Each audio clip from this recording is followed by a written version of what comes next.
Buenas tardes, queridos hermanos, hermanas oyentes de Radio Anglicana. Después de unos ajustes técnicos, estamos aquí una vez más para compartir con vosotros estas reflexiones en torno al segundo libro de Samuel. En el programa La Palabra Hoy, con nosotros el reverendo presbítero y también canónigo Juan María Tellería. Bienvenido, reverendo. Muy buenas tardes o muy buenas noches ya, dependiendo. Reverendo Noel. Reverendo Noel, estudios de Radio Anglicana y, por supuesto, a todos nuestros amigos, hermanos también en la fe de nuestro Señor Jesucristo, que están al otro lado y que nos están escuchando.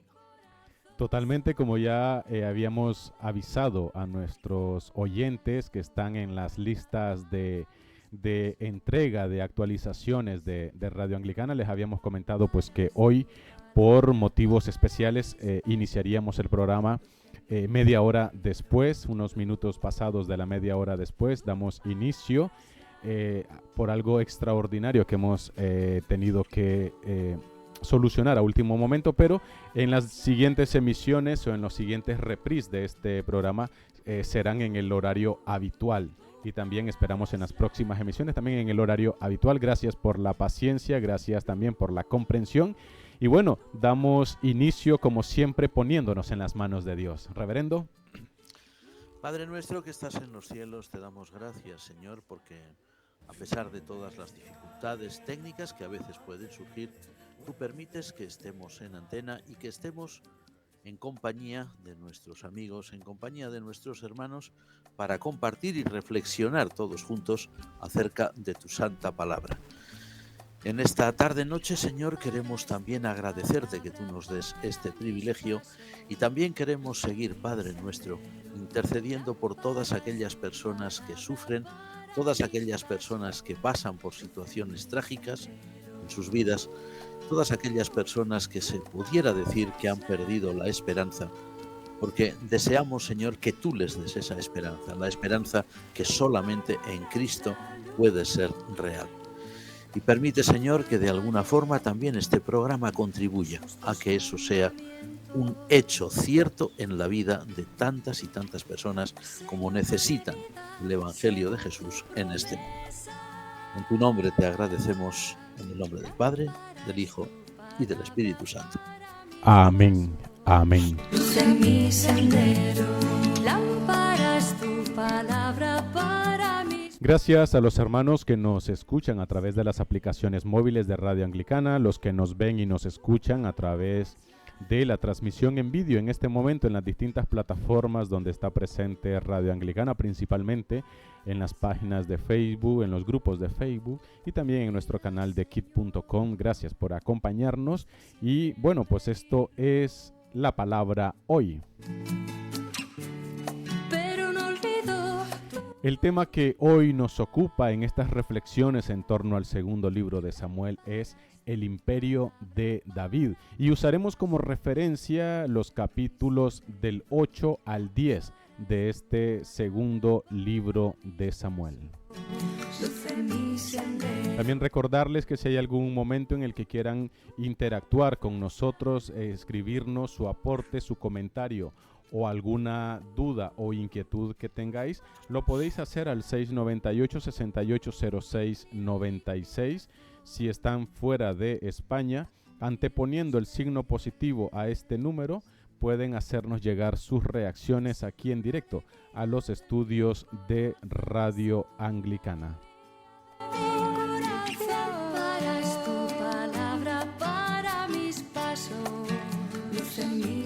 Bueno, como decíamos, el imperio de David. Vamos a comenzar pues para entender un poco esta temática, Juan Mari, cómo se explica esa actitud, ¿no? de David que quiere extender su reino más allá de las fronteras que en ese momento tenía, lo que él recibe. Sí, desde luego la pregunta pues realmente es importante, ¿no? Porque eso nos hace, por decir de alguna forma, nos hace introducirnos de lleno en una cuestión, en cuestiones políticas de aquella época tan remota, ¿verdad? Pero realmente el libro segundo de Samuel hace alusión a este tipo de situaciones y por lo tanto es bueno también que las que las tratemos aquí, aunque sea de forma muy somera. Bueno, tenemos que recordar que David, vemos un poquito lo que habíamos reflexionado en su día acerca del libro primero de Samuel. David va a heredar de Saúl un pueblo, el pueblo de Israel, un pueblo, pero que es un pueblo débil, un pueblo que está debilitado por las derrotas que había sufrido ante enemigos muy poderosos. Recordemos que el propio rey Saúl, juntamente con la mayoría de sus hijos, muere en una batalla frente a los grandes enemigos de Israel, que son los filisteos, y su ejército es destrozado.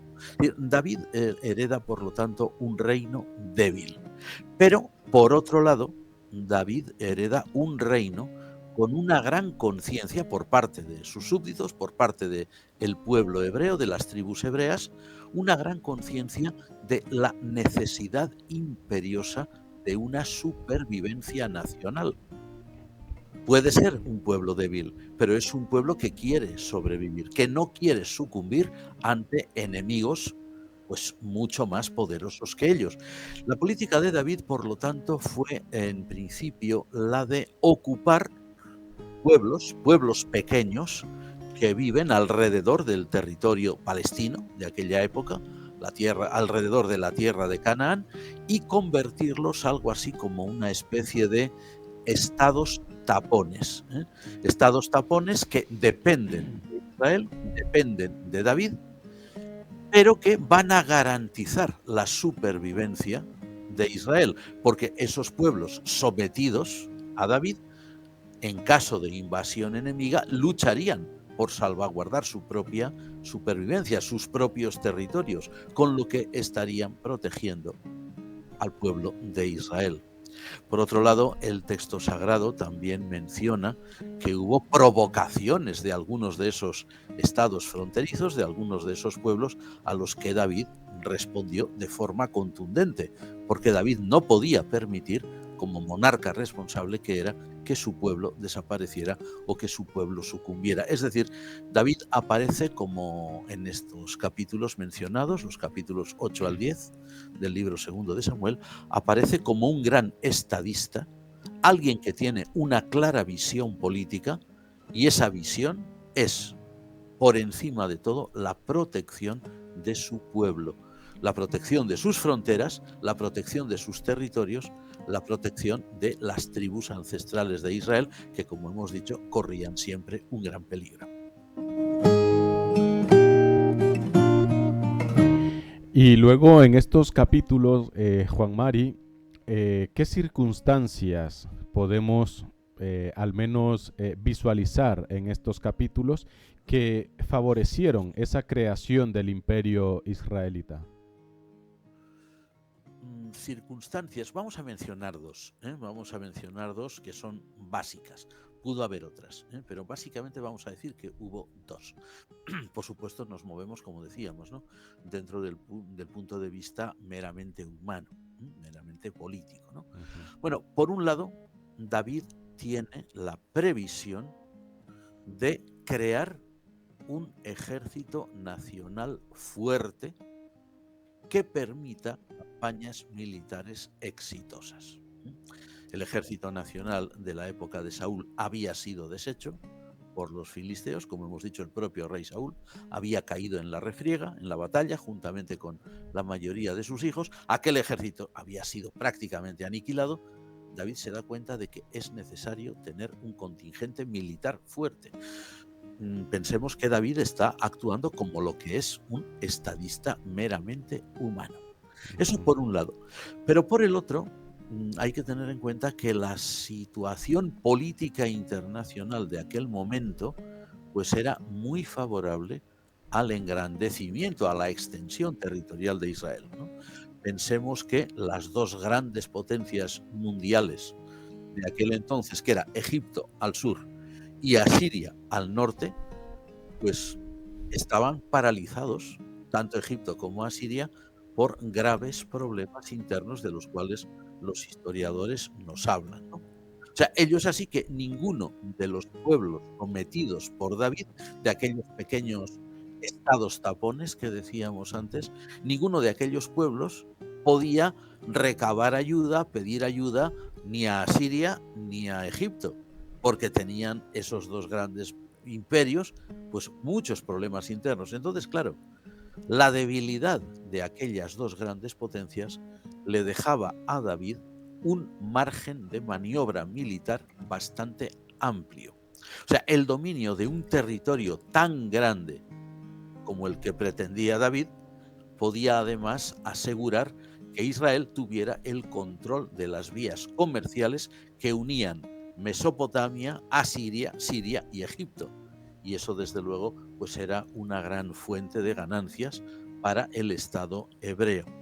Pero eso es lo que hemos dicho desde el punto de vista pues puramente político, económico o militar. Pero tenemos que tener en cuenta algo muy importante.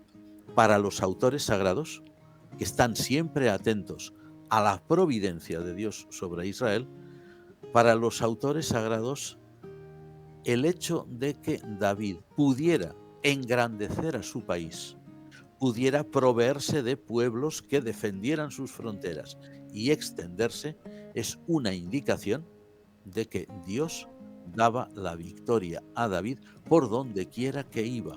Es decir, Dios protegía a su pueblo Israel mucho más allá de lo que las condiciones puramente humanas pudieran explicar.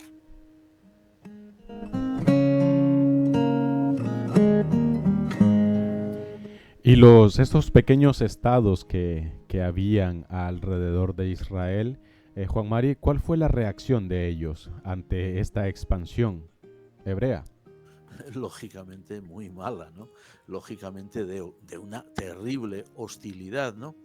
A ver, para estos pueblos que estaban allí, en lo que eran las fronteras, los límites de la tierra de Canaán, la tierra de Palestina, vamos a ver, el Israel dirigido por David, que los atacaba, como hemos dicho, con un nuevo ejército, un ejército nacional bien organizado, bien pertrechado, bien dirigido.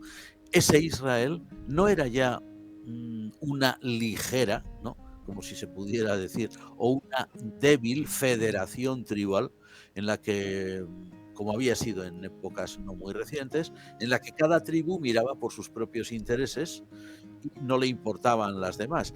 Al contrario, el Israel que ahora atacaba a estos pueblos y los invadía era un Estado unificado, un Estado fuerte, un Estado con una mano rectora poderosa que era la mano de David. O sea, aquellos pequeños pueblos de la región, pequeños estados de la región, estaban política y militarmente hablando condenados a sucumbir ante aquel nuevo Israel, y así fue.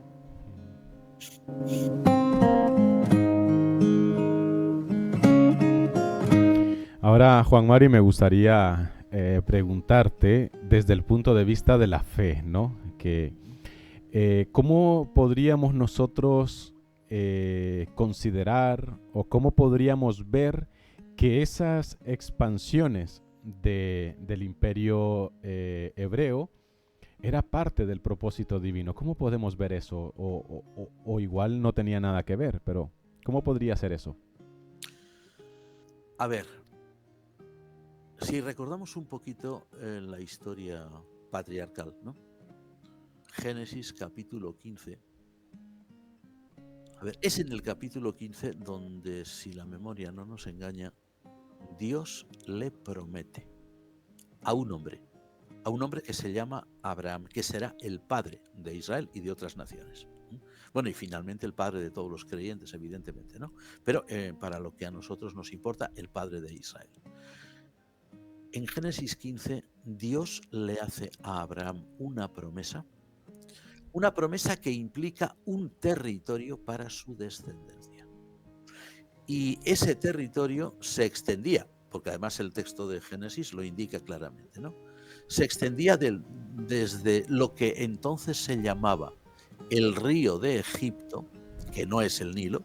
El río de Egipto es un río, uno de los torrentes de estiaje, o sea que están secos una buena parte del año y en otra parte del año llevan agua.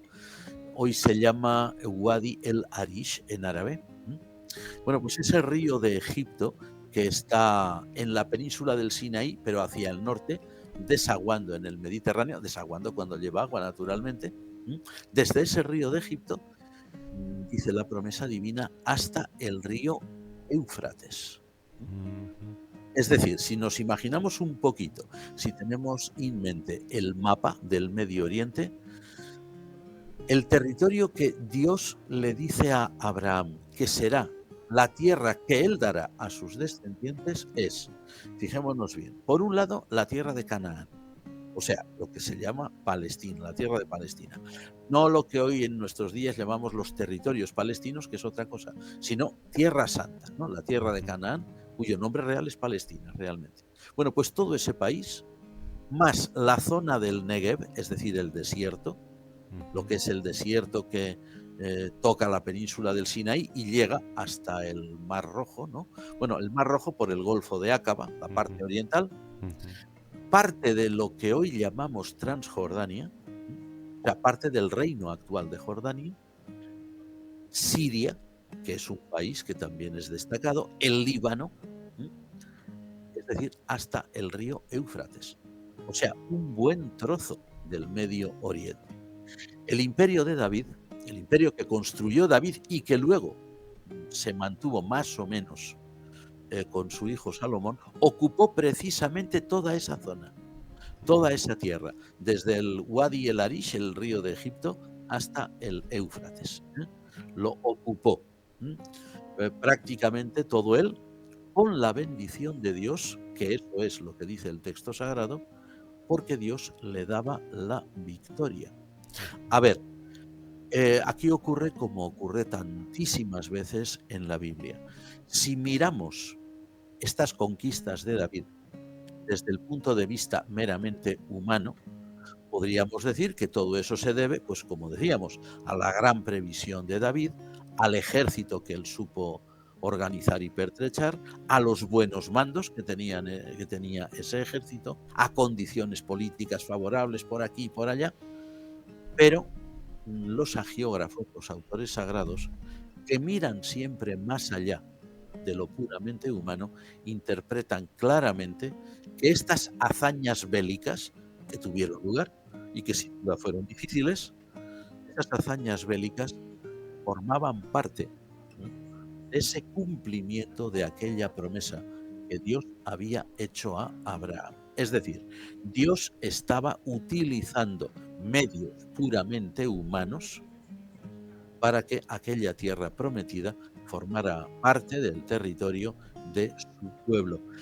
A ver, no había legiones de ángeles o no aparecen legiones de ángeles luchando juntamente con los israelitas cuando tenían que hacer frente a aquellos enemigos.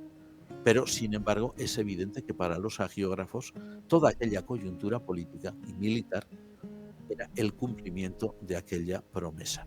Y esto a nosotros pues, nos puede ayudar muy bien si aprendemos a vislumbrar, no vamos a decir ver, porque ver sería demasiado, a vislumbrar que detrás de los acontecimientos humanos, a pesar de los errores humanos, porque evidentemente David también los cometió y veremos algo de esto, si Dios quiere, en algún otro programa, bueno, pues a pesar de todo eso y de las limitaciones propias del ser humano, Dios está siempre entre bastidores, Dios está siempre, por decirlo así, detrás de los focos y está dirigiendo todas las cosas, incluso a pesar, como decimos, de las equivocaciones de los seres humanos, porque el plan de Dios se ha de cumplir.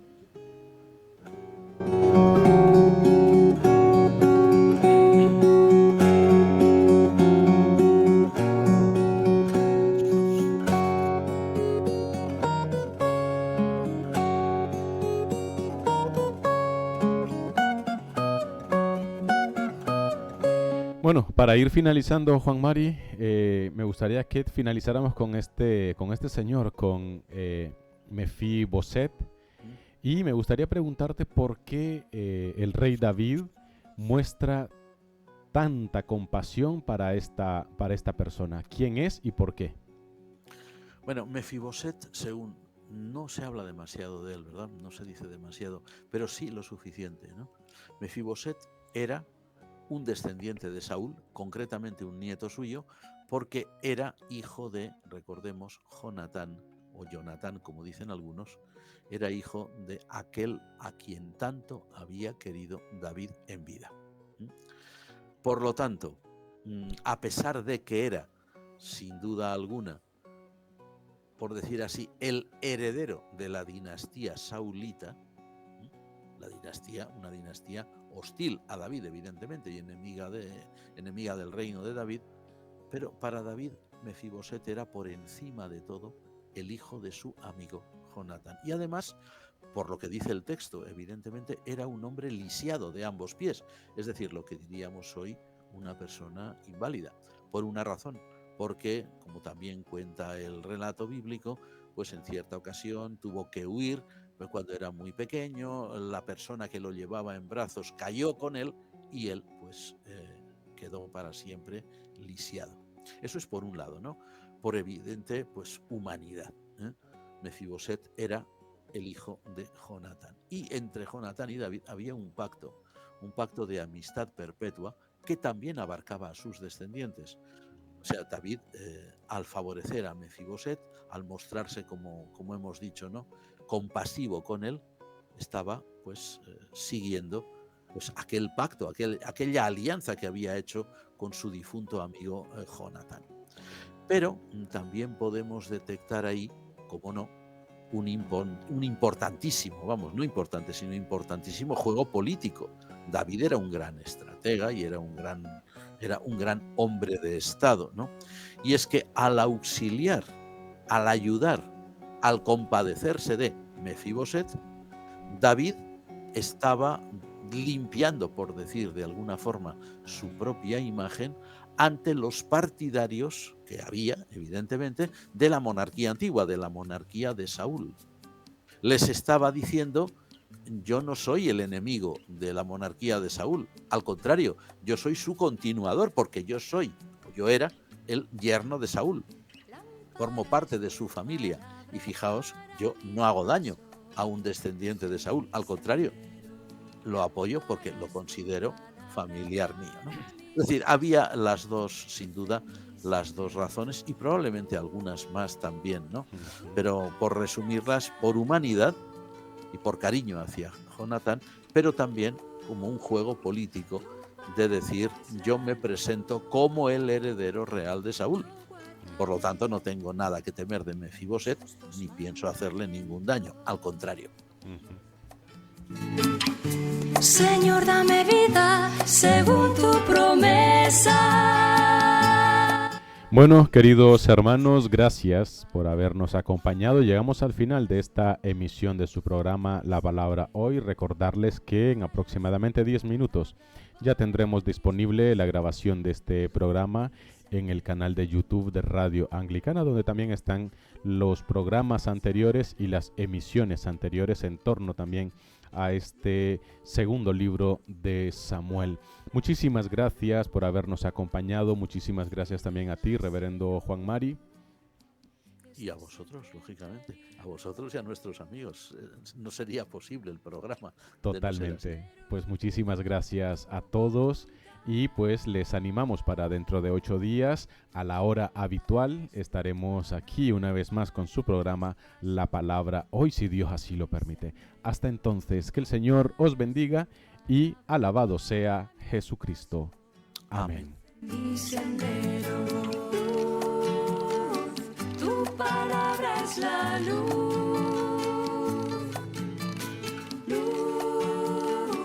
tu palabra es la luz.